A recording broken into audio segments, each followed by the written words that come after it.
Press the Lord. प्रभूच्या नावाला धन्यवाद देऊया प्रियांनो. देव बाप्पाने पुन्हा एकदा तुमच्या परिवाराची मला आठवण करून दिली.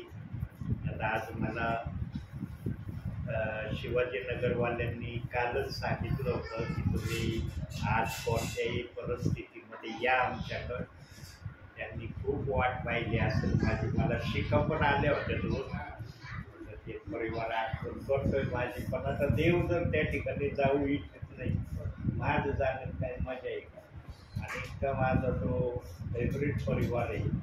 पण देव बाप्पा आज त्या ठिकाणी आज हे दाखवलं इकडे सेवा नेहमी देवाच्या सांगणीने झाली पाहिजे. आमच्या सांगणीने नाही प्रभूला चालवायचं. आम्ही प्रभूच्या सांगणीने चाललं तर आम्हाला आशीर्वाद मिळतात. आम्ही जर प्रभूला चालवायला लागलो तर प्रभूचा उपयोग काय मग आमच्या जीवनासाठी? प्रभू म्हणशील तुम्ही जर मला चालविता तर माझा तुमच्यासाठी काहीच उपयोग नाही ना. सैतान नेहमी प्रभूच्या विरोधामध्ये आम्ही काहीतरी करावं, प्रभूमध्ये राहून प्रभूची भावना आम्ही दुखवावी याची आजही सैतान प्रतीक्षा करतो. पण देवबाप्पाने पण मनुष्याची बुद्धी काही जणांची अशी अनुशासनामध्ये ठेवली की त्यांना प्रभूच्या कोणत्याही गोष्टीच्या पुढं जाणं अजिबात आवडत. आणि जो प्रभूच्या आखणीमध्ये राहतो, प्रभूच्या विचारात राहतो, प्रभूच्या सांगण्याप्रमाणे चालण्याची क्रिया करतो, त्याच्याकडूनच आत्म्याची सेवा होणार. जो या गोष्टीमध्ये प्रभू समोर स्वतःला सादर नाही करत त्याच्याकडून कशी सेवा होईल? जो सहाय्यता करणार आहे त्याला जर खुश नाही केलं, विश्वासणाऱ्याने सहाय्यता करणार करील का सहाय्यता? म्हणून सेवेमध्ये आम्ही प्रभूची इच्छा काय आहे ती इच्छा आमच्यासाठी महत्वाची. आमची इच्छा आम्ही नेहमी बाजूला ठेवू. आज त्या ठिकाणी मला जायचं होतं सकाळपासून, तिकडं मी आज गेलो. आता देव दाखवेल त्यावेळेला जरूर त्यांच्याकडं. प्रियांनो, देव बाप्पाने वचनामध्ये ना अशा काही गोष्टी ठेवल्यात ना की त्या गोष्टी पवित्र आत्म्याशिवाय कोणाला ओपन करता येणार नाही. आज एका वचनामध्ये 3 गोष्टी दाखवल्या आणि तिन्ही गोष्टीमध्ये देव बाप्पाने आपल्या विश्वासणाऱ्यांना वेगवेगळ्या माध्यमातून त्या 3 गोष्टी प्रगट करण्याचं ठरवले. त्याच्यातलं फक्त मी एक माध्यम त्यातलं निवडलेलं आहे आणि त्याच माध्यमावर आज पवित्र आत्मा विचारातून आणि वचनातून त्या गोष्टीला प्रगट करणार आहे. तर काढूया आपण 1 योहान 2 अध्याय 13वं वचन.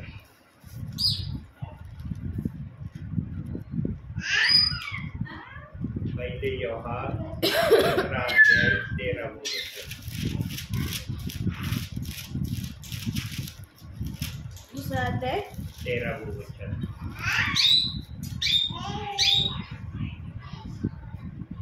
बापांनो, मी तुम्हास लिहितो कारण जो प्रारंभापासून आहे त्याला तुम्ही ओळखता. तरुणांनो, मी तुम्हास लिहितो कारण जो दृष्ट त्याला तुम्ही जिंकले आहे. मुलांनो, मी तुम्हास लिहिले आहे कारण तुम्ही पित्याला ओळखता. बघा आता एका वचनामध्ये 3 बाबी किंवा 3 गोष्टी सांगितल्या. बापांनो, तुम्हाला प्रारंभापासून सैतान कसा आहे हे मी तुम्हाला सांगितले. आता बापांनो म्हणल्यावर मग आदामाच्या काळामध्ये जे होते, जे आदामाच्या नंतर जगामध्ये आले त्यांच्या संदर्भात, कारण सैतान कसा धूर्त हे त्यांना त्या समयामध्ये बापांना कळवले. पण तरुणांना काय म्हणतो? तरुणांना डायरेक्ट प्रभू म्हणतो तुम्ही त्याला जिंकलंय. बापांना तरी सैतान काय याची माहिती दिली, पण तरुणांना डायरेक्ट सांगितलंय तुम्ही सैतानाला जिंकलंय. फक्त तरुणांना हे आव्हान देवाचं वचन करतंय की तुम्ही सैतानाला जिंकलेला आहे ना, तर जिंकलेल्या अवस्थेमध्येच तुम्ही सैतानावर आपला प्रभाव चालू ठेवा. आणि सैतानावर हा जिंकलेल्याचा प्रभाव चालू ठेवण्यासाठी आम्हाला देवाच्या वचनात राहण्याशिवाय दुसरा पर्याय नाही. या गोष्टीमध्ये आम्ही राहिलो तरच आम्ही सैतानावर जय मिळवलेला आहे याचा अनुभव आम्हाला वचनाच्या द्वारे प्रत्येक वेळेला होत राहील. पण आजच्या समयामध्ये जशी देव बाप्पाने योजना परिस्थिती असावी ठरवलेलं आहे तसं आज आहे जगामध्ये. आज तर जगामध्ये बायबलच्या वाचनाला दोष लावणारे प्रियजन तयार झाले. सांगा, जे वाचनाला दोष लावणारे प्रियजन आहेत त्यांच्यासाठी हा शब्द योग्य वाटेल का? तरुणांनो, मी तुम्हास लिहितो कारण त्या दृष्टाला तुम्ही जिंकले आहे. आज जे कोणी वाचनाला दोष लावते त्यांच्यासाठी हे शब्द लागू होईल का? आज ख्रिस्ती जीवन काही ठिकाणी असं होत चाललंय प्रियांनो, प्रभूच्या योजनेप्रमाणे डायरेक्ट चालण्याऐवजी इनडायरेक्ट काही जण प्रभूमध्ये चालले आणि ते इनडायरेक्ट चाललेले आहेत. त्यांना डायरेक्ट मार्गावर यावं म्हणून देव बाप आणखीन समयात पण आपली सेवा सेवकांकडून करून घेतो. आज काय देवाची योजना आणि इच्छा आहे? देवाने पण फार मोठं ओझं विश्वासणाऱ्यावर ठेवण्याचं ठरवलेलं नाही. देवाने फक्त सिंपल सांगितलंय की माझ्या या पवित्र शास्त्रातल्या कोणत्याही शब्दाला दोष लावू नका. तुम्ही जिथं सेवा करतात, जशी करतात तशीच सेवा करा. त्यांच्याच अंडरमध्ये राहा. त्यांच्यापासून तुम्ही विभक्त होऊ नका. फक्त माझ्या वचनाला दोष लावू नका. आणि सेवकांनी नेमकं याच ठिकाणी देव बाप्पाला नाराज केलं. आज विश्वासणाऱ्यांना देवाच्या वचनापासून विपरीत मार्गाला चालवण्याचे माध्यम सेवक आहे. सेवक जे सांगतील ना तेच विश्वासणारे करतात आणि याचा अनुभव मला सेवेमध्ये आलेला आहे. काही विश्वासणारे मला तोंडावर डायरेक्ट बोलले, आमच्या बाळकांनी सांगितलंय प्रेक्षक 2:38 वचन सांगणारा खोटा संदेष्टा आहे, तो नरकात जाणारा आहे. तुम्हाला जर नरकात जायचं असलं तर त्याचा संदेश आहे का? सांगा एखाद्या सेवकाला, एखादा भाऊ, एखादी बहीण, एखादी माता किंवा पिता हे वाक्य बोलल्यावर सेवक काय विचार करेल? सेवकाच्या मनावर काय प्रभाव पडेल या वाक्याचा? बायबलला दोष लावण्याचा अधिकार पवित्र आत्म्याने दिलाच नाही. अख्खं बायबल ओरडून सांगतंय की तुम्ही बायबलला दोष लावू नका, वचनाला दोष लावू नका. त्याच्यात जसं दिलं आहे ते फक्त देवासाठी आहे. जे काही बायबल मध्ये आहे ते देवाच्या गौरवासाठी आहे आणि आम्ही ते कसं आपल्या जीवनामध्ये आत्मसात करावं त्याचे मार्ग वचनातून प्रभूने प्रकट केले. या बायबलचा मुख्य आशय काय आहे? प्रभूला उंच करणे. आणि जिथं प्रभू उंच होण्याची अपेक्षा करतो तिथं जर वचनाला दोष लावून कुणी उंच करण्याची तयारी करत असेल कसं देव बाप्पाला वाटेल? देव बाप्पाची इच्छा फार निर्मळ आणि स्वच्छ आहे. परंतु देव बाप्पाची जी निर्मळ आणि स्वच्छ इच्छा आहे ना, या इच्छेवर सैतान पाडगा टाकण्याचा प्रयत्न करतो. पण देव बाप्पाने वचनात सांगितलंय माझ्या गोष्टीला कोणी नष्ट करू शकत नाही आणि माझ्या गोष्टीला कोणी नष्ट करण्याचा प्रयत्न केला तर मी त्या नष्ट होऊ देणार नाही. आणि सैतान नेमका ख्रिस्ती म्हणवणाऱ्या विश्वासणाऱ्यांवर सेवकांवरच हल्ले करण्याची तयारी करतो. सैतान फक्त ख्रिस्ती म्हणवणाऱ्या लोकांच्या माग लागलेला आहे.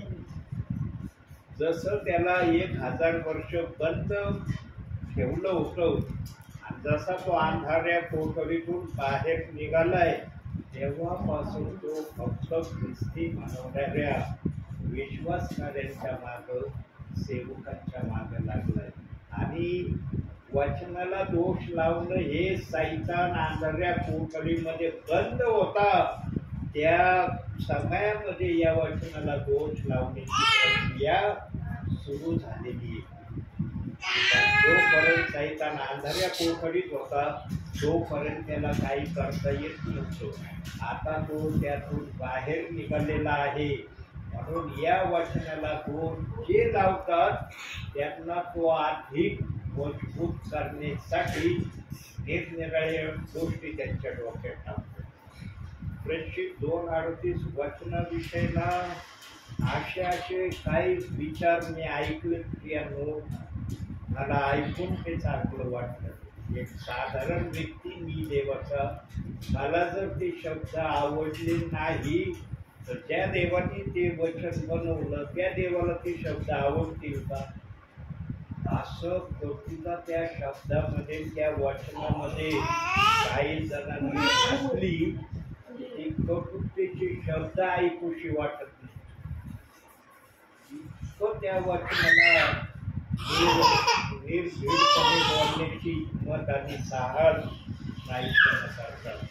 यातून दोन तरुणांना इशारा दिलाय देव बाप्पानी, तुम्हाला मी सैतानावर विजयी केलंय, पण हे विजयी जीवन तुम्हाला जगायचं असेल तर माझ्या इच्छेप्रमाणे चालण्यामुळं तुम्हाला हा विजय दिसेल. तुम्ही जर माझ्याच वचनाला दोष देत राहिले तर विजयाचा अनुभव येईल.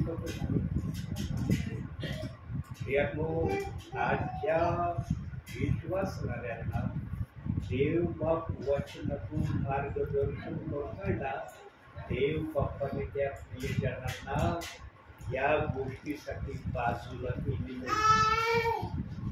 परंतु सैतान याही ठिकाणी ढवळाढवळ करतो. म्हणून तुम्हाला मी मागील 1-2 वेळेस सांगितलंय ना, आजही सांगतो, मी फक्त या ठिकाणी तुम्ही बायबलच्या कोणत्याही वचनाला दोष लावू नये या अनुषंगाने देवबाप मला आपल्याकडे पाठवतो. तुम्ही जी सेवा करता तीच सेवा करा. जिथं प्रार्थनेला जातात तिथंच प्रार्थनेला जा. जे सेवक तुम्हाला वचनातून चालवितात, भरवितात, मार्गदर्शन करतात, ते जे सांगतात त्याप्रमाणेच करा. फक्त देवाच्या वचनाला दोष लावण्याचा दोष आपल्या नावावर लावून घेऊ नका. कारण देवाच्या सेवकांना पण प्रभूच्या दरबारात जायचे.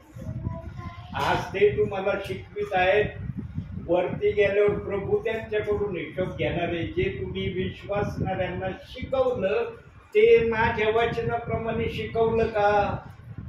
देवाचा आत्मा कधी सेवकाला म्हणन का माझ्या वचनाला दोष लाव? आत्मा आत्म्याच्या विरोधात बोलन का? पण आज काय चाललंय? हे कुठून आलं, कुणी आणलं? म्हणून एका व्यक्तीने या बायबलच्या वचनाला दोषच लावला नाही तर देवाची योजना भंग करण्याचा त्या जो कुणी असेल त्यांनी प्रयत्न केलाय. म्हणून त्याचं नाव स्वर्गामध्ये सुवर्ण अक्षरात प्रभूने लिहिलेलं आहे. हे दोष लावणं एका व्यक्तीने आणलंय बरं का, हे समूहाने आणलेलं नाही. एका व्यक्तीने त्या वचनाची अशी ठट्टेवारी 3 माध्यमातून त्या वचनाला प्रगट करण्याचा प्रयत्न केला. पहिलं ओनली जीसस, दुसरा खोटा संदेशा, तिसरं नाटकाचा. या 3 गोष्टींमुळं आज विश्वासणाऱ्यांची चलबिचल झालेली आहे. खोटे संदेश ते स्वर्गात जात नाही. खोटे संदेश ते आम्ही कशाला ऐकावं? खरी माहिती त्या वचनाची काही जणांनी लपवली, म्हणून या गोष्टीची अफवा आली. जसं येशू ख्रिस्त मरणातून उठला हे वचन सिद्ध करतं, पण त्या काळातल्या एवढी लोकांनी जे पहारेकरी होते त्यांना पैसे देऊन सांगितलं की आम्ही झोपेत असताना येशूचे अनुयायी आले आणि येशूला कबरीतून काढून घेऊन गेले. अशी खोटी अफवा त्यांनी पसरवली की आजपर्यंत पसरलेली आहे, असं वचन सांगतं त्याच्या 27व्या अध्यायामध्ये. यांनो, प्रेषित 2:38 वचनाची पण अशीच वाईट खोटी अफवा जगामध्ये पसरवण्यात आली की आजपर्यंत आहे.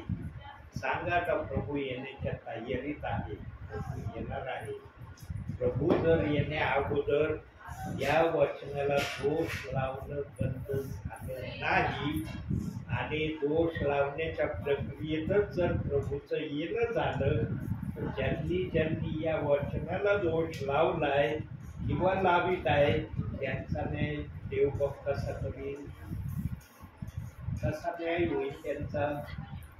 यांनो, आज जे देवबापाचं हृदय करुणामय आहे, दयामय आहे, ते हृदय न्यायाच्या समयात नसणार आहे. न्यायाच्या समयामध्ये देवाचं हृदय कसं असणार आहे माहिती का? दुधाचं दूध, पाण्याचं पाणी. या अनुषंगाने देवबाप हर एकांचा न्याय करणार आहे. पण काही जणांना त्याने न्याय प्रक्रियेतून बाजूला केलेलं आहे. वचन सांगतं, मी नाही सांगत. काही जणांना न्याय न होण्याच्या प्रक्रियेमध्ये देव बाप्पाने ठेवलंय. आणि न्याय न होण्याच्या प्रक्रियेमध्ये कोण आहेत?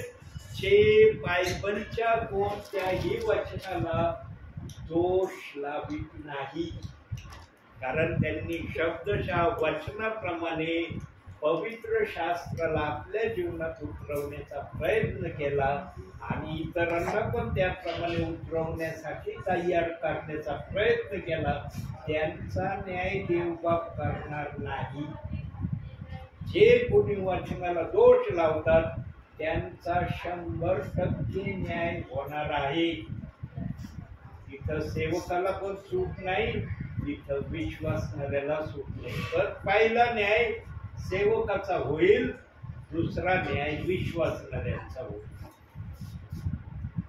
सेवकांना कदाचित विचारलं जाऊ शकतं की तुम्ही या वचनाला दोष लावित होते आणि इतरांना दोष लावण्यासाठी तयार करत होते, तुमच्या जवळ काय आधार होता?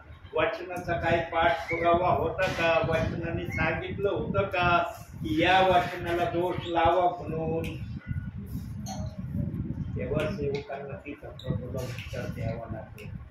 विश्वासणाऱ्यांना देव बापू विचारेल, तुम्ही जे ऐकत होते सेवकांकडून, जे काही ऐकलं तुम्ही ते पवित्र शास्त्रातून तपासलं का? की जे आम्ही ऐकतो ते पवित्र शास्त्र तसं प्रमाणित करतं का? त्यावेळेस विश्वासणाऱ्यांना पण देव बाप्पाला उत्तर द्यायचं. त्यामुळे न्यायाची प्रक्रिया अतिशय भयंकर आहे. पण आज ती भयंकर न्यायाची प्रक्रिया ना एकदम साधारणरित्या सांगितली जाते. यानो, जिथं देवाच्या वचनाला दोष लावला गेला तिथं तो दोष देवाला लावला गेला आहे. योहान 1:1 काय सांगतं शुभवर्तमानामध्ये? प्रारंभी शब्द होता, शब्द देव होता आणि शब्द देवासह होता. म्हणजे शब्दाला जर दोष लावला तर देवाला दोष लावलाय. सांगते ना तू एकट वचन. मग जिथं देवाला आणि शब्दाला दोष लावणं चाललंय तिथं देव बाप त्या दोष लावणाऱ्यांना सोडील का? काही जण त्यातून सुटणार आहेत. त्यांची योजना देवबाप्पाने ठरवली, यांना मी या प्रक्रियेतून बाहेर काढीन. त्यांच्यापर्यंतच हे वचन सांगण्यासाठी सेवकांना प्रभू पाठवतो. हा दास सर्व ठिकाणी जात नाही.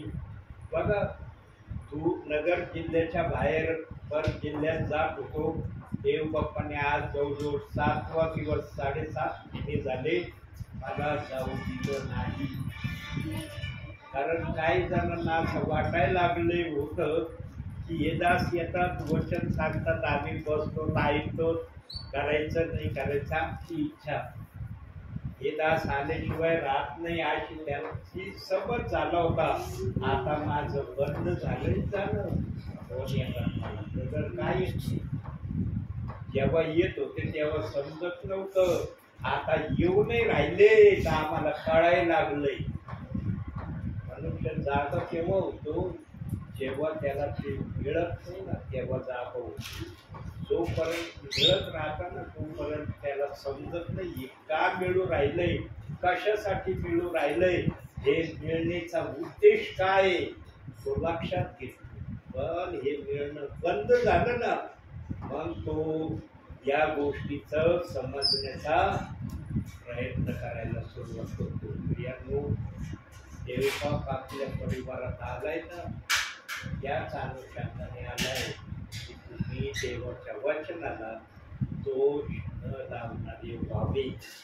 तुम्ही आहे त्या ठिकाणीच राहा, जी सेवा करता तीच करा, जे वचन ऐकता तेच ऐका, सगळं तेच करा. फक्त बायबलच्या वाचनाचे दोषी तुम्ही होऊ नका, ही देवबाप्पाची तुमच्या प्रती इच्छा आहे. आता पुढील वाचन करतो. स्तोत्र संहिता 88:16. तिथं एक शब्द सांगितलाय, तुझा क्रोध मजवर ओढवला आहे. हा शब्द अनेकांना समजत नाही. ज्यांना समजतो ना ते या शब्दाचा अर्थ तसा घेत नाही जसा देवबाप देण्याची अपेक्षा करतो. यांनो, सगळे जण शब्दाचा विपरीत अर्थ करतील.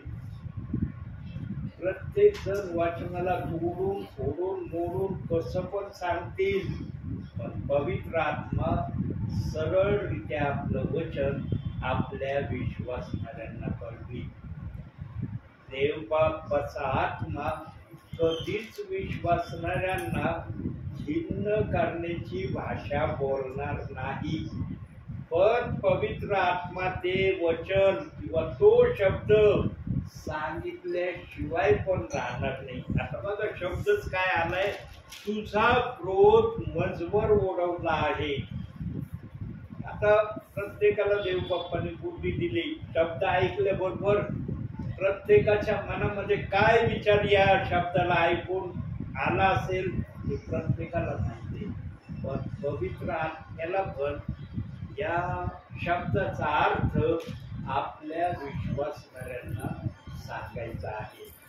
पहिला शब्द काय सांगायचा आहे देवबाप्पाला, वाचनातून बघूया. निर्गमाचं पुस्तक 20वा अध्याय आणि त्याचं 5वं वचन.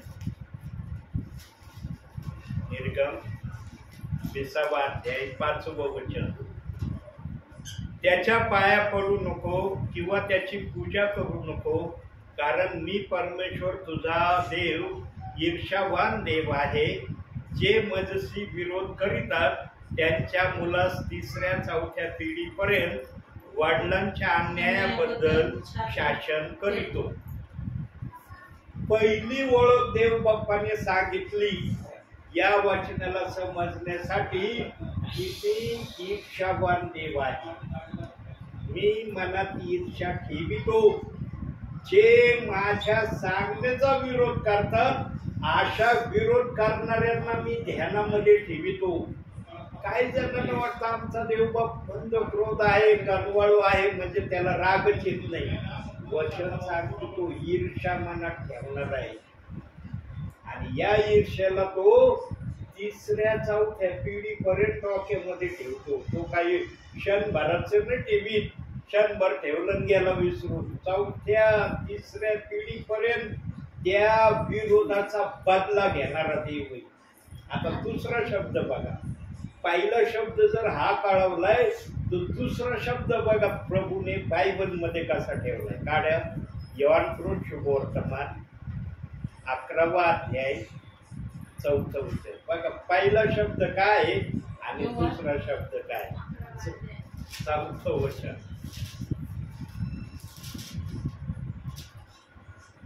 ते ऐकून येशू म्हणाला, हा आजार मरणासाठी नव्हे तर देवाच्या गौरवार्थ म्हणजे त्याच्या योगी देवाच्या पुत्राचे गौरव व्हावे यासाठी आहे. बघा आता दुसरा शब्द काय दिलाय. पहिल्या शब्दात तो म्हणतो 3ऱ्या-4थ्या पिढीपर्यंत मी बदला घेणार आहे. पण दुसऱ्या वचनात तो बोलतोय की कोणी जर आजारी पडलेला असलं माझ्या नावामध्ये तर तो आजार त्यांच्या मरणासाठी नाही. का त्यांच्या मरणासाठी नाही त्याचं पण आपण उत्तर बघूया. योबाचं पुस्तक 2रा अध्याय वचन रेफरन्स सांगतो. 2रा अध्याय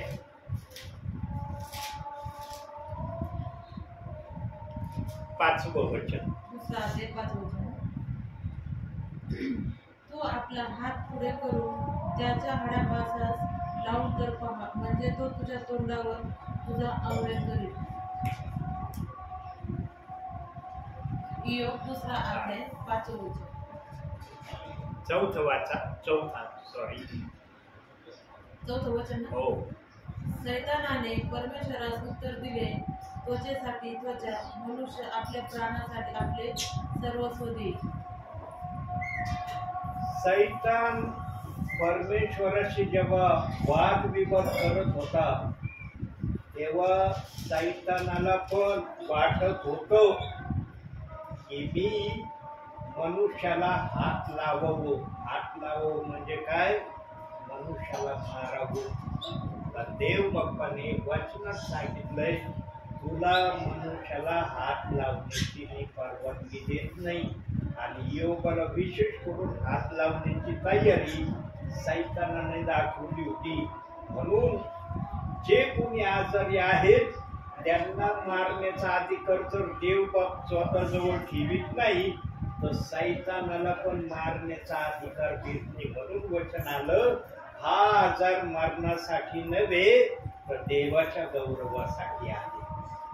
त्यामुळे सैतानाला मनुष्याला मारण्याचा अधिकारच दिलेला नाही सैतानाला. पण त्या लोकांकरता हे आहे जे प्रभूचे आहेत, ज्यांचा विश्वास येशू ख्रिस्तावर आत्म्याने आणि खरेपणाने आहे, त्यांच्यासाठी हे वचन आहे की हा आजार मरणासाठी नव्हे तर देवाच्या गौरवासाठी आहे. यासाठी की यातून देवाचं गौरव प्रकट व्हावं. आता जिथं देवाचं गौरव प्रकट होणार आहे तिथं सैतानाला हात घालण्याची देव बाप्तीत परवानगी. बघा देव बाप्पा वचनाला कसं ठेवलेलं आहे.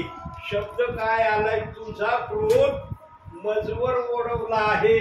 पण जरी क्रोध ओढवलेला आहे पण क्रोधामध्ये स्टेज प्रभूंनी ठेवल्या. 3 गोष्टी दाखवल्या. पहिलं तो ईर्ष्यावान आहे.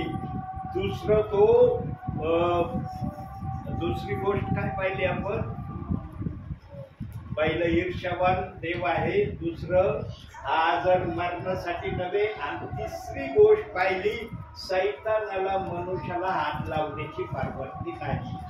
बघा एका वचनातून 3 प्रकारच्या गोष्टी देवबाप प्रगट करत आहे. आणि या गोष्टीला अजून आपण बदामासारखं बोलूया.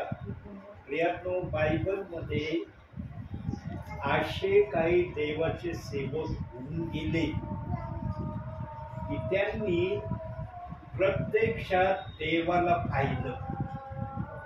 पण त्यांनी देवाला पाहिलं हे त्यांना तोपर्यंत कळलं नाही जोपर्यंत ज्यांच्याशी त्यांनी संभाषण केलं आणि त्यांनी त्यांना उत्तर देईपर्यंत कळलं नाही की आम्ही देवाशी बोललो किंवा देवाशी आम्ही झगडलो. बायबलमध्ये दोन्ही शब्द आहेत. देवाशी बोललो पण आहे आणि देवाशी झगडलो हा पण शब्द बायबलमध्ये देण्यात आलाय. त्यामुळे बायबलमध्ये याकूब नावाचा जो व्यक्ती आहे ना, जो सेवक आहे, त्याला फार छान अर्थाचा शब्द त्या नावावर होता. याकूब या शब्दाचा अर्थ शब्दशः काय होता? लबाड, लबाडी करणारा. याकूब या शब्दाचा अर्थ लबाडी करणारा किंवा लबाड हा त्या शब्दाचा अर्थ होता. परंतु याकूबाने आपल्या भावी जीवनामध्ये या शब्दाला बदलण्यामध्ये त्याने यश प्राप्त केलं. लबाड, फसवणारा हे जे शब्द त्याच्या नावे होते हे शब्द देवाकडून त्यांनी बदली करून घेतले. जो व्यक्ती देवाकडून आपल्या नावाचे शब्द बदली करून घेतो तो व्यक्ती किती श्रेष्ठ असन? साधारण व्यक्ती असन का तो शब्द बदली करून घेणं? फसवणारा, लबाड हे याकूबाचं नाव होतं. परंतु उत्पत्तीच्या 32व्या अध्यायामध्ये याकूबाने देवाशी झगडणं केलं आणि ते झगडणं पण असं केलं, रात्रभर केलं. असं 5 आणि 10 मिनिटांनी झगडला देवाशी. रात्रभर झगडा केला देवाबरोबर आणि देवाला म्हणला मला आशीर्वाद तुला द्यावा लागेल, आशीर्वाद दिल्याशिवाय तुला मी जाऊ देणार नाही. पण याकूबाला त्या समयापर्यंत समजलं नाही की मी ज्याच्याशी झगडा करतोय तो देव आहे. हे याकूबाला त्या झगडण्यामध्ये समजलं नाही. पण त्याने रात्रभर देवाबरोबर युद्ध केलं असं बायबलमध्ये सांगण्यात आलंय. बायबलचा जर पुरावा असला तर ते आमेन आहे. बायबलला जर पुरावा नसला तर ते देवाचं नाही असं आम्ही समजणं गरजेचं आहे. म्हणून जो सेवक वचनातून पुराव्यानिशी बोलतो, मग ते विचारातून सांगतो, वचनातून सांगतो, देव बाप त्याला मान्यता देतो. प्रियांनो, विचारातून सांगितल्याशिवाय ऐकणाऱ्यांना वचनच कळणार नाही. का येशू ख्रिस्त दाखले देऊन बोलायचा लोकांशी? डायरेक्ट का बोलत नव्हता येशू ख्रिस्त? तो तर देवाचा पुत्र होता, ज्ञानी होता, त्याला सगळ्या गोष्टी समजत होत्या, दिसत होत्या, कळत होत्या. आपल्यासारखं होता का येशू ख्रिस्त? तरी येशू ख्रिस्तानी दाखले देऊन का लोकांशी बोलला? कारण येशू ख्रिस्ताची इच्छा होती ऐकणाऱ्यांना वचन समजावं म्हणून तो दाखले देत होता. या समयामध्ये देवबाप विचाराच्या माध्यमातून वचन प्रगट करतो. याच्या माग पण आशय एकच आहे, ऐकणाऱ्यांना वचन समजावं. इकडे 1:1 मध्ये सांगितलंय प्रभू अंशांनी प्रकारांनी आपल्या लोकांशी बोलला. बायबलचे वचन साक्षीदार आहे. देव बाप्पाने आपल्या लोकांना वचन समजण्यासाठी निरनिराळ्या गोष्टी आपल्या मनामध्ये ठेवल्या आणि त्या गोष्टी सेवकांच्या मुखातून प्रगट केल्या. आता काढूया आपण उत्पत्तीचं पुस्तक, जरा बघूया याकोबाने काय केलं त्या पुस्तकामध्ये. 32वा अध्याय 22 ते 30 वचन वाचा. उत्पत्ती 32वा अध्याय 22 ते 30. आपल्यात राहून एक राष्ट्र होण्यास ते ज्या अटीवर मान्य आहेत ती हीच की त्यांची सुनता झाली आहे तशी आपल्यातल्या सर्व पुरुषांची सुनता व्हावी. कोणता अध्याय काढा? उत्पत्ती ना अध्याय कोणता काढा? 32 ना. 32 अध्याय 22वा वचन. सॉरी 22 पासून 30 पर्यंत. 22 पासून 30 पर्यंत. 30 पर्यंत.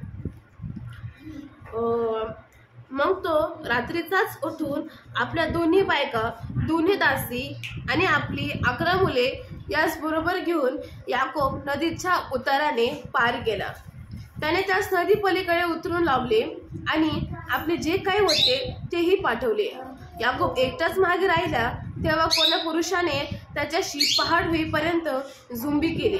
याकोबावर आपली सरशी होत नाही हे पाहून त्याने त्यांच्या जागेस स्पर्श केला. तो याकोब त्यांच्याशी झुंबी करीत असता ती उघडली. मग तो म्हणाला, पहाट होत आहे, मला जाऊ दे. तो म्हणाला, तू मला आशीर्वाद दिल्या वाचून मी तुला जाऊ द्यावायचा नाही. त्याने मग त्यास विचारले, तुझं नाव काय? तो म्हणाला, याकोब.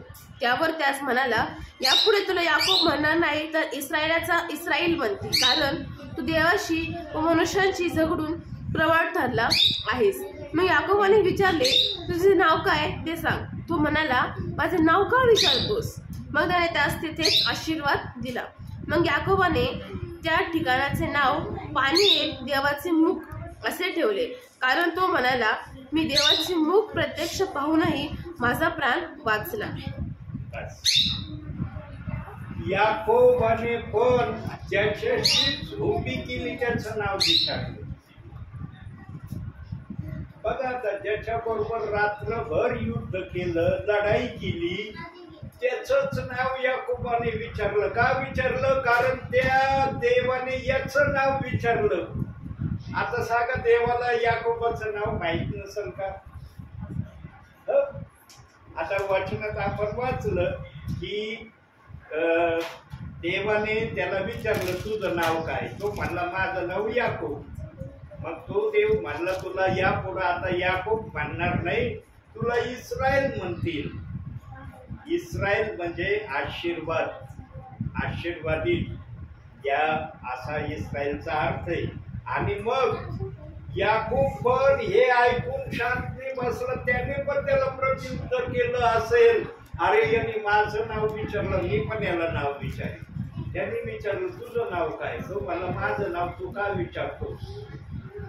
देवाने आपलं नाव सांगितलं नाही, पण देव गेल्यानंतर त्याच्या लक्षात देवाच्या आत्म्याने आणून दिलं की ज्याचं नाव तू विचारित होतास तो देव होता.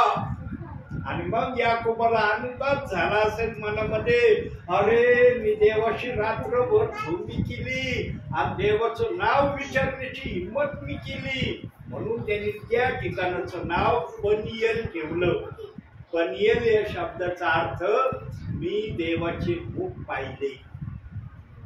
बघा, असे काही महान देवाचे सेवक होऊन गेले की जे अगोदर सेवक होण्याच्या योग्यतेमध्ये नव्हते, पण देवाला त्यांनी प्रसन्न केलं आपल्या भावी जीवनामध्ये.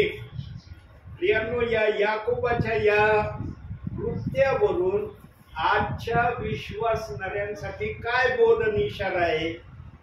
आता हे वचनातून आपण पाहिलं, आपण वर्तमान काळामध्ये सध्या आहोत आहे ना. आता येतोय ना, आम्ही वर्तमान काळामध्ये या वचनावरून आमच्या जीवनासाठी आम्हाला घेण्यासारखं आम्ही काय घेऊ शकतो? आम्हाला यातून घेण्यासारखं एकच आहे प्रियांनो. याकोब जर फसवणारा, लबाड हे त्याचं नाव त्याने जर बदली करून घेतलं, तर आम्ही पण आमच्या भावी जीवनामध्ये प्रभूमध्ये चालत आहोत. आम्ही पण देवाशी प्रामाणिकपणे चालणं, देवाचं ऐकणं आणि देवाची इच्छा पूर्ण करणं, हे आम्ही या याकोबाच्या वचनावरून आमच्या जीवनामध्ये कार्य करायला सुरुवात करणं गरजेचं आहे. आणि जिथं या 3 गोष्टी करण्याची प्रक्रिया येते, तिथं मग वचनाला दोष द्यायला जागा राहते का? कोणी त्या वचनाला दोष लावण्याचा प्रयत्न करेल का? पण आज ही प्रक्रिया चालली का वचनाप्रमाणे? देवाचं वचन तर हे कुणी पण वाचतंय आणि याचा अर्थ सांगतंय. प्रियांनो, लक्षात ठेवा, पवित्र आत्मा आपल्या इच्छेने आपल्या वचनाचा अर्थ आपल्या विश्वासणाऱ्याला समजण्यासाठी आपल्या पद्धतीने देतो. हे का प्रभू हे वाक्य वापरतो? कारण काही सेवकांनी या वचनातून संदेश दिला असेल आणि त्यांच्यापर्यंत माझा हा संदेश गेल्यावर म्हणतो, अरे हे काय संदेश सांगू राहिले त्या वचनातून.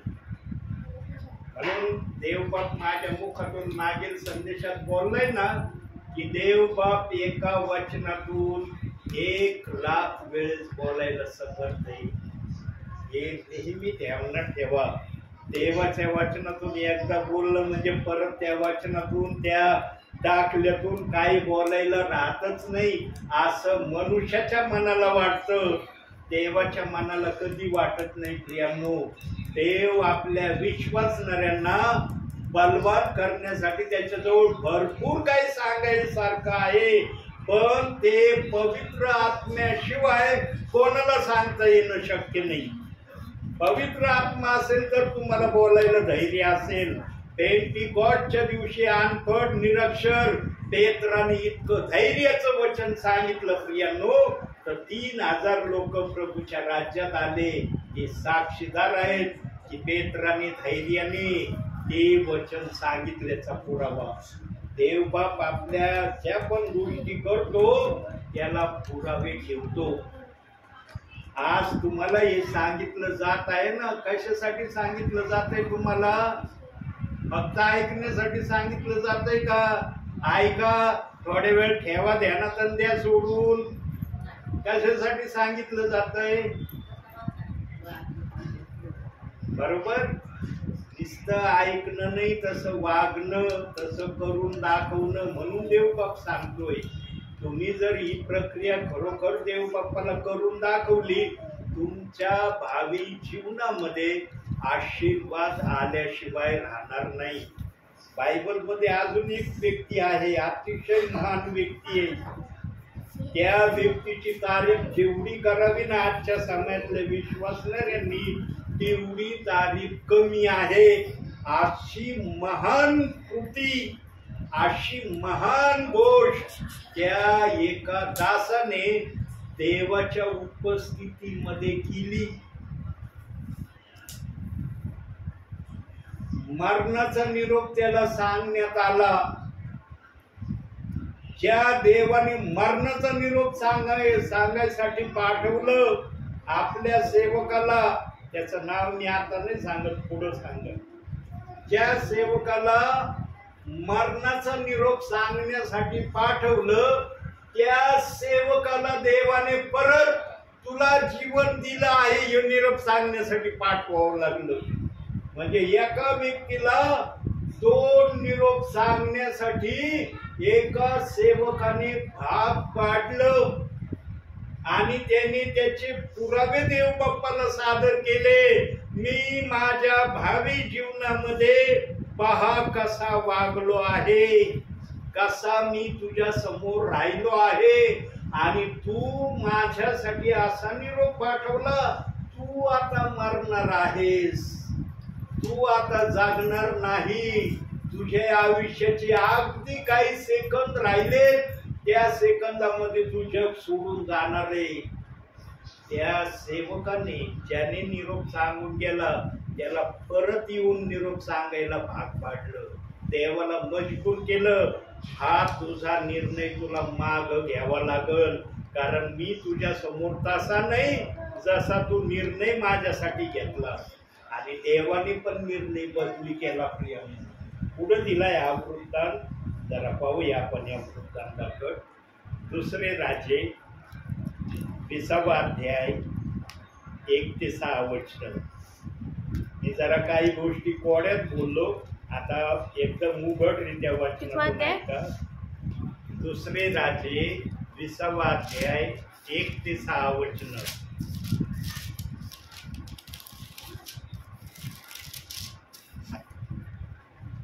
हिजकियाचे दुखणे. त्या समयी हिजकिया आजारी पडून मराव्यास टेकला. तेव्हा आमोजाचा पुत्र यशाया संदेष्टा त्याचकडे येऊन त्याला म्हणाला, परमेश्वर म्हणतो, आपल्या घराची निर्वाणीरव कर, कारण आता तू मरणार, जगणार नाहीस. तेव्हा त्याने आपले तोंड भीतीकडे फिरून परमेश्वराची प्रार्थना केली. तो म्हणाला, हे परमेश्वरा, मी तुझ्यासमोर सत्तेने व सात्विक मनाने वागलो आहे आणि तुझ्या दृष्टीने जे योग्य तेच करीत आलो आहे, ह्याचे स्मरण कर, अशी तुला मी विनंती करतो. असे म्हणून हिजकिया मनस्वी रडला. तेव्हा नगराच्या मधल्या चौकात यशाया जाऊन पोहोचतो. त्याला परमेश्वराचा संदेश आला. तो हा परत जाऊन माझ्या लोकांचा नायक हिजकिया यात सांग, तुझा पूर्वज दावीद याचा देव परमेश्वर म्हणतो, मी तुझी प्रार्थना ऐकली आहे, तुझे अश्रू पाहिले आहेत, मी तुला बरे करतो. तू आजपासून 3ऱ्या दिवशी परमेश्वराच्या मंदिरी जाशील. मी तुझे आयुष्य 15 वर्षांनी वाढवितो. मी तुला व या नगराला अश्शूरच्या राजाच्या हातातून सोडवीन. माझ्याकरिता व माझा सेवक दावीद ह्याच्याकरिता मी या नगराचे रक्षण करीन. पुढं बघा, हिजकिया राजा आजारी पडला. आज आम्ही पण ख्रिस्तामध्ये जगतो आहे ना, आम्ही पडतो पण नाही आजारी, पडतो ना आम्ही पण आजारी. पण हिजकिया असा आजारी पडला की देवाच्या दासाने यशायाला प्रभूने सांगितलं, जा त्याला निरोप सांगायला की तू या आजारातून आता वाचणार नाही, या आजारातून तू मरणार आहेस. तुझा हा आजार मरणासाठी आहे असा निरोप सांगण्यासाठी यशाया त्याच्याकडे आला आणि त्याने वचन सांगून मार्गस्थ झाला. मग हिजकिया मनातल्या मनात रडला. अगोदर मनातल्या मनात रडला म्हणजे कशात? आत्म्यात रडला. तो प्रथम आत्म्यात रडला आणि मग आत्म्यातून त्याने ते काय विचार देव बाप्पाला प्रार्थनेत कळवले, प्रभू मी तुझ्या समोर जास्तीत जास्त चांगल्या प्रकारे वागण्याचा सतत प्रयत्न केला. तुला जे आवडत नाही ते शक्यतो मी माझ्या जीवनामध्ये न करण्याचं ठरवलं. माझे चांगले कार्य याच्याकडे तरी तू लक्ष दे की मी माझ्या जीवनामध्ये चांगलं किती वागलो, वाईट किती वागलो. माझं वाईटपेक्षा चांगलं वागणं अधिक आहे. मला या जगातून लवकर जायचं नाही. मला या जगामध्ये राहून अधिक तुझी सेवा करायची आहे. सद्भावाने चालायचं आहे. नम्रतेमध्ये लोकांना आणायचं आहे. देव किती महान सर्वशक्तिमान आहे हे कृतीने लोकांना प्रगट करायचं आहे. यासाठी माझं जगणं गरजेचं आहे.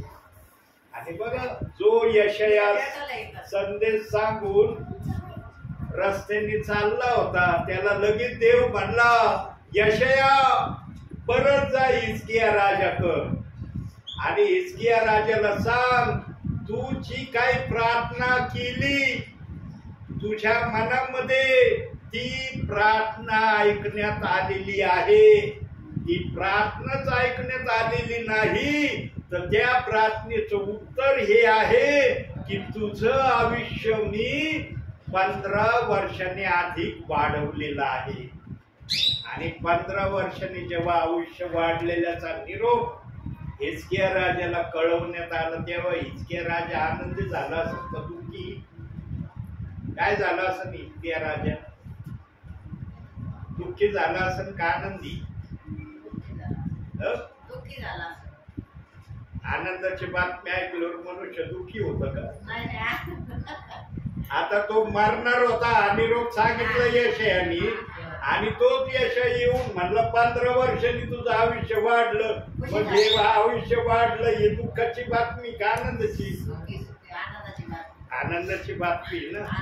यांनो, आज जे कोणी ख्रिस्तामध्ये आजारी आहेत, जे ख्रिस्तामध्ये आजारपणामध्ये स्वतःला अनुभवतात, त्या आजारी व्यक्तींनी पण हिजकिया राजासारखी, हिजकिया राजा होता पण विश्वासणाऱ्यांनी आपल्या विश्वासाप्रमाणे देवाकडे जर प्रार्थना केली तर हिजकियाला देवबाप जर आशीर्वाद देऊ शकतो, तर जे आज कोणी आजारी आहेत त्यांना देवबाप आशीर्वाद देणार का नाही?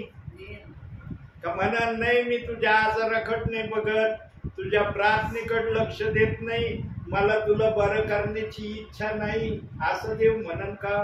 प्रियांनो, म्हणून आपण योहान 11:4 वचन पाहिलं की येशू म्हणाला, हा आजार मरणासाठी नव्हे तर देवाच्या गौरवासाठी आहे, यासाठी की यातून देवाचं गौरव प्रगट व्हावं. त्यांना जे कोणी आजारामध्ये स्वतःला अनुभवतात ना, त्यांनी देव बाप्पाकडे अशी विश्वासाची प्रार्थना करावी की हिचक्याने जर आशीर्वाद मिळवला तर त्यांनी पण आपल्या प्रार्थनेच्या माध्यमातून आशीर्वाद मिळवावा, म्हणजे ते आपल्या आजारातून बरे झाले, हा त्यांचा तो आशीर्वाद आहे. प्रियांनो, जी आपण गोष्टी बायबल विश्वासणाऱ्याला वचनातून कळवतो त्याच्या मागं काही ना काही सांगण्याचा हेतू देव ठेवतो. देव बाप असेच वचन, अशाच गोष्टी सांगण्याची इच्छा ठेवत नाही. सांगा, आज ख्रिस्तामध्ये असलेले प्रियजन आजारी आहेत का नाही? कोणी म्हणू शकतं का की ख्रिस्तामध्ये जे आहेत ते मुळीच आजारी नाही? प्रियांनो, अशा काही गोष्टी देवबाप माझ्या प्रत्ययास आणून देत आहे. हे बघा प्रियांनो, तुमच्या कानाला त्या गोष्टी कशा वाटतील किंवा त्या गोष्टीचा तुम्ही काय विचार करताल हे देवबापाला माहिती, तुम्हाला माहिती. परंतु काही गोष्टी या समयामध्ये अशा होत आहेत ख्रिस्ती म्हणवणाऱ्या विश्वासणाऱ्यांकडून. ध्यान देऊन ऐका प्रियांनो, पवित्र आत्मा जेव्हा बोलायला लागतो ना, पवित्र आत्मा लपवित नाही काही. पवित्र आत्म्याजवळ लपवण्याचा स्वभाव नाही, पण ख्रिस्ती विश्वासणाऱ्यांजवळ लपवण्याचा स्वभाव आहे. ते कबूल करत नाही, करून तर जातात पण सांगत नाही. म्हणून पवित्र आत्मा काही गोष्टी आपल्या विश्वासणाऱ्यांना या समयामध्ये ज्या पवित्र आत्म्याला कळाले आहेत आणि ज्यांनी या गोष्टी केल्यात किंवा करत आहेत त्यांना सुधरवण्यासाठी पवित्र आत्मा दासाच्या मुखातून हे बोलत आहे. आता मला काय माहितीये का कुठं काय होतंय, कोण काय करतंय, मला समजतं का? देवाच्या आत्म्याला कळतंय ना कोण काय करतंय, कुठं करतंय, कशासाठी करतंय, किती वेळेस केलंय, किती वेळेस करण्याच्या मनात आहे. देवाच्या आत्म्याला सगळं कळतं, पण देवाच्या दासाला कळतं का हे? ती काय गोष्ट आहे माहितीये का प्रियांनो? ऐकलं ना, तुमच्या मनाला ती गोष्ट चांगली वाटणार नाही, पण देवबाप सांगणार आहे.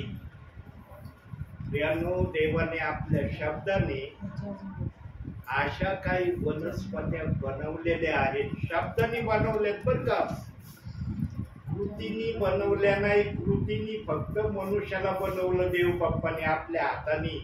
बाकीच्या सगळ्या गोष्टी देव बाप्पाने आपल्या मुखातल्या शब्दाने बनवल्या. आणि अशा काही वनस्पत्या आहेत प्रियांनो की त्या जर माणसाला खाऊ घालण्यात आल्या तर त्या वनस्पतीचे जे गुणधर्म आहेत, जो त्रास त्या वनस्पतीमध्ये देव बाप्पाने ठेवलाय तो त्रास मनुष्याच्या शरीरात येतो. अशा काही जाणकार वनस्पत्या आहेत आणि त्याची माहिती जाणकार लोकांनाच आहे, सर्वांना ती माहिती नाहीये. आणि अंतिम समयामध्ये ध्यान देऊन ऐका पवित्र आत्मा काय सांगत आहे प्रियांनो. कधीही माझ्या मुखातून असे शब्द आले नाही जे आज येत आहे. विश्वासणारे काही सेवकांसाठी असा प्रयोग करते. आता प्रयोग कुठं चाललाय, कशासाठी चाललाय हे मला माहित नाही, कुठं चाललंय हे पण मला माहित नाही. पण पवित्र आत्मा जर हे भाकीत करतोय माझ्या मुखातून तर हे कुठं ना कुठं चाललंय. शब्दाने अशा वनस्पत्या बनवल्या देव बाप्पाने की मनुष्याच्या शरीराला त्या त्रास देणारे आहेत. आता त्या कोणत्या वनस्पत्या आहेत, कशा आहेत, कुठं आहेत, कुणाला त्याची माहिती आहे हे मला माहिती नाही. पण याचा प्रयोग काही सेवकांसाठी विश्वासणारे गपचूपरित्या करत आहेत. त्यांना वाटत आहे की आम्हाला कुणी बघणार नाही, सेवकाला काय माहिती आम्ही काय केलंय किंवा काय करत आहे. परंतु देवाच्या आत्म्याला, देवाच्या डोळ्यांना ती व्यक्ती माहित आहे, ते हातही माहित आहे. यानं सर्वात घातक व्यक्ती कोण आहे माहिती का देवाच्या नजरेमध्ये? जे कोणी अशा प्रकारच्या गोष्टी देवाच्या सेवकाला घालण्याच्या गोष्टीपर्यंत घाबरत नाही ना, ही व्यक्ती देवाच्या नजरेमध्ये अतिशय घातक व्यक्ती. सगळ्या गोष्टीची क्षमा होऊ शकते याची होणार नाही, कारण सेवक कोणाच्या नावाने येतो प्रार्थनेला? स्वतःच्या नावाने येतो का? तो निरोप कोणाचा सांगायला येतो? स्वतःच सांगायला येतो का? आणि जे कोणी सेवकाला अशा प्रकारे जर घाताचं कार्य करत असतील देवाच्या नजरेमध्ये, ते कार्य कसं असेल? हे चाललंय बघा. देव बाप्पाने माझ्या मुखातून कोणता शब्द प्रकट केला? माझ्या लेखनामध्ये हे काही लिहिलेलं नाही बरं का. तर तू म्हणणार ब्रदरांनी लिहून आणला असून म्हणून ब्रदरांच्या ध्यानात नसून त्यांनी याच्यात पाहिलं सांगितलं. अजिबात हा विचार त्याच्यात मी लिहिला नाही आणि मननाच्या वेळेसही माझ्या डोक्यात हा विचार आला नाही की मी हे काही सांगणार आहे. बघा, बोलता बोलता पवित्र आत्मा काय बोलून गेला हे चाललंय कुठंतरी. कुठं चाललं असेल मला सांगता येणार नाही, पण देव बाप्पाने ना अशी कृती करणाऱ्या लोकांना एक शब्दाने शहाण बनवायचं ठरवलंय. कोणता शब्द आहे पाहूया जरा वचनातून. मार्क शुभवर्तमान. बघा काय काय गोष्टी विश्वासणारे करणार होते त्याचा उपाय देव बाप्पाने कसा वचनात करून ठेवलाय. 16वा अध्याय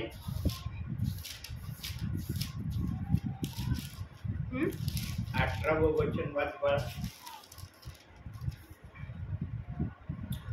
सर्प उचलतील व कोणताही प्राणघातक पदार्थ प्याले तरी तो त्यांना मुळीच बाधणार नाही. त्यांनी दुखनाईतांवर हात ठेवले म्हणजे ते बरे होतील. प्राणघातक पदार्थ जरी कोणी खाऊ घातलं ना देवाच्या दासाला, तर देव बाप्पाने शब्द ठेवलाय बायबल मध्ये, त्याला तो लागू नाही होणार. पण हा कोणाला लागू नाही होणार? ज्याच्यामध्ये पवित्र आत्मा आहे त्याला लागू होणार नाही. ज्याच्यामध्ये पवित्र आत्मा नसेल ना त्याला कदाचित हा शब्द लागू होईल किंवा ती गोष्ट त्याच्या शरीराला त्रास देणारी होऊ शकते. म्हणून प्रियानो, सेवक जेव्हा पण आपल्या येतो ना तो आत्मेच्या प्रेरणेने येतो, तो मनाने येत नाही. आज बघा, मला दुसरीकडे जायचं होतं प्रेयरला.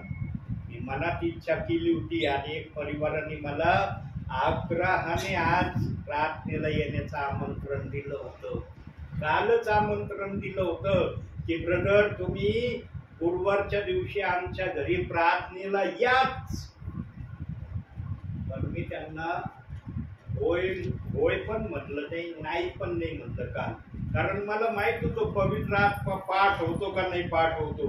पण सकाळी मी इच्छा धरली मनामध्ये की आज कदाचित माझं जाणं तिकडं होईल. पण देव बाप्पाने मला 4 वाजता दाखवलं की तुला आज तिकडं जायचं नाही, तुला आज या ठिकाणी जायचं. आणि ज्या ठिकाणी जायचं देव बाप्पाने मला कळवलं त्याच ठिकाणी मी आज वचन सांगायला आपल्यापर्यंत आलो. प्रियांनो, आजारी व्यक्तींनी, आता मी थांबणार आहे, आजारी व्यक्तींनी नेहमी आपल्या आजारामध्ये देवाला उंच करण्याचा प्रयत्न केला पाहिजे. आणि जो आजारी व्यक्ती प्रार्थनेच्या माध्यमातून बरा होतो ना त्या आजारी व्यक्तीसारखा आशीर्वादित व्यक्ती कोणी नाही. कारण देवाने सैतानाला हात न लावू देण्याचं ठरवलंय मनुष्याला आणि देवाने सांगितलंय हा आजार मारण्यासाठी नाही. मग विश्वासणाऱ्याचं काय कर्तव्य आहे? हा आजार मरण्यासाठी नाही, हा आजार सैतानाला मारण्यासाठी नाही. मग हा आजार जर बरं होण्यासाठी आहे तर विश्वासणारा जो आजारी आहे त्याने विश्वासाने एकदा जरी प्रार्थना केली ना, एकदा अशी विश्वासाची प्रार्थना केली पाहिजे की त्या प्रार्थनेने तो आजारी व्यक्ती बराच झाला पाहिजे. कारण विश्वासणारे पण या कृती करतात तर जास्त विश्वासणारे कोणावर हे डिपेंड ठेवतात. या सेवकाला प्रार्थना करायला सांगल, त्या सेवकाला प्रार्थना करायला सांगल. ही काही सेवकांकडून प्रार्थना जरूर घ्या करून, हे काही वाईट कार्य नाही, पण स्वतः आजारी व्यक्तींनी पण विश्वासाने प्रार्थना करणं गरजेचं आहे.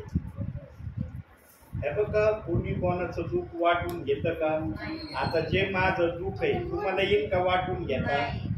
तुमचं जे दुःख आहे ते मला येईल का वाटून घेता? ज्याचं त्याचं दुःख स्वतःलाच त्याचं काहीतरी पर्याय शोधावा लागेल ना. पर्याय शोधण्याचा माध्यम फक्त देव असला पाहिजे.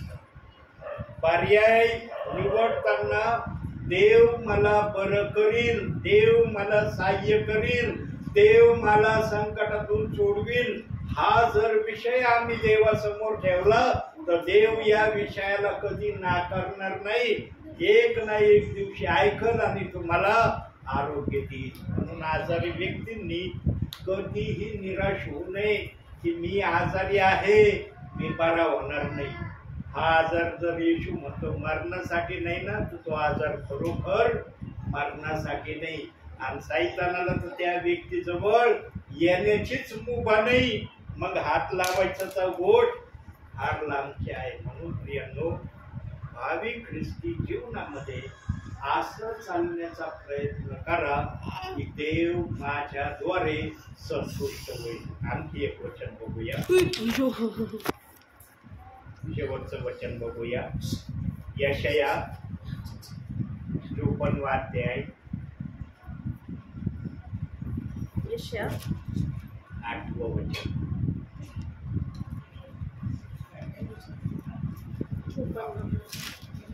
यशाया 54 अध्याय 8वं वचन.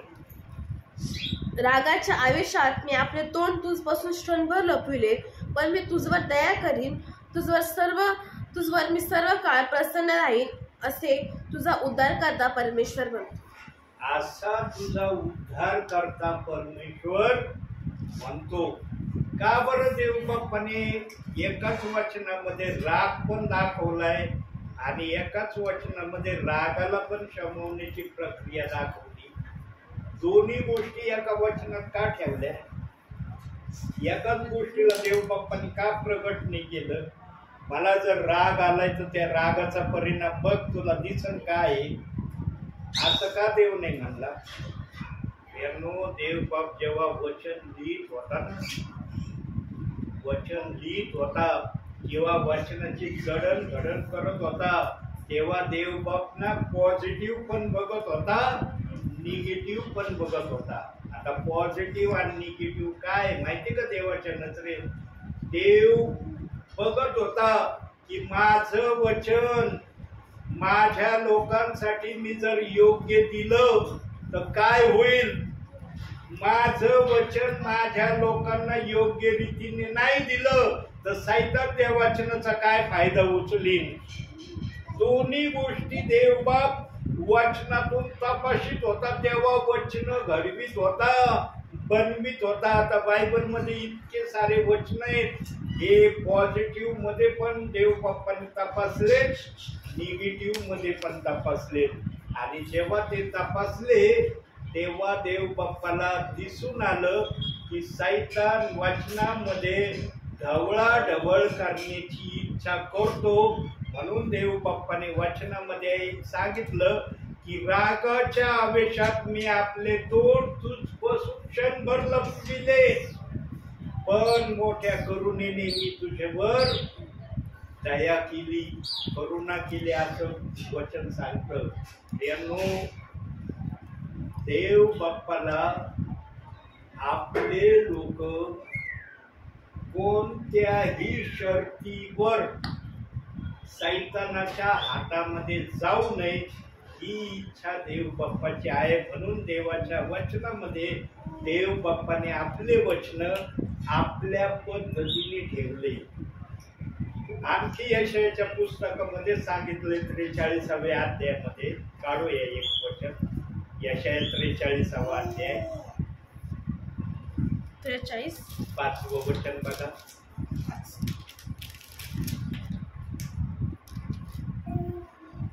भिऊ नको, कारण मी तुझ्या बरोबर आहे. मी तुझा वंश भोवतीकडून आणि मावळतीकडून तुला मी एकवट करेन. 43:5 ना? 43:5 वाचलं का? हा. 7 वाचू का?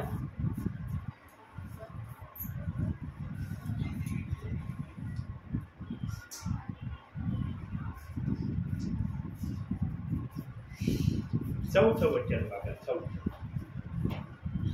तू माझ्या दृष्टीने अमोल आहेस, तू मोठ्या योग्यतेचा आहेस व मी तुझवर प्रेम करीतो, म्हणून तुझबद्दल, तुझ्या जीवाबद्दल मनुष्य राष्ट्रे मी देईन.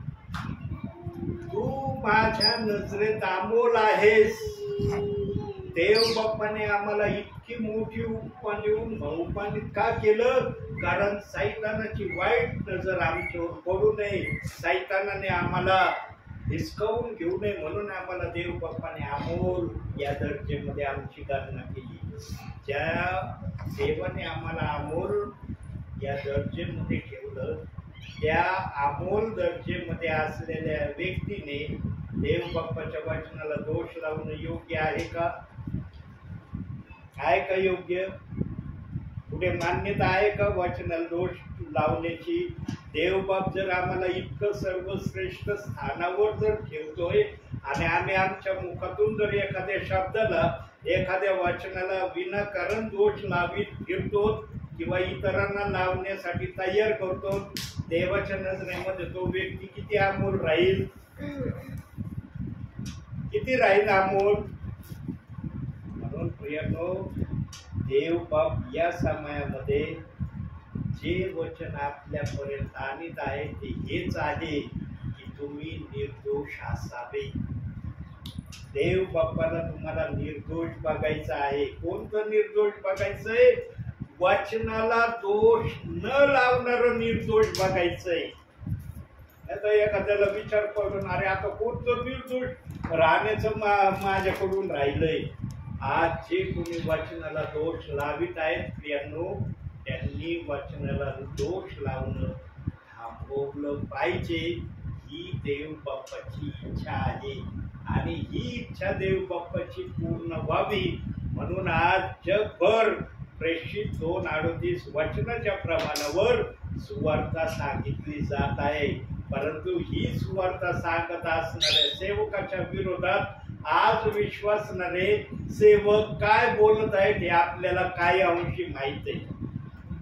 सांगा मग, सेवा करणारा योग्य आहे का जे या वचनाच्या विरोधात सेवकाशी बोलत आहे हे योग्य आहे? कोणतं योग्य आहे? योग्य कोणतं आहे?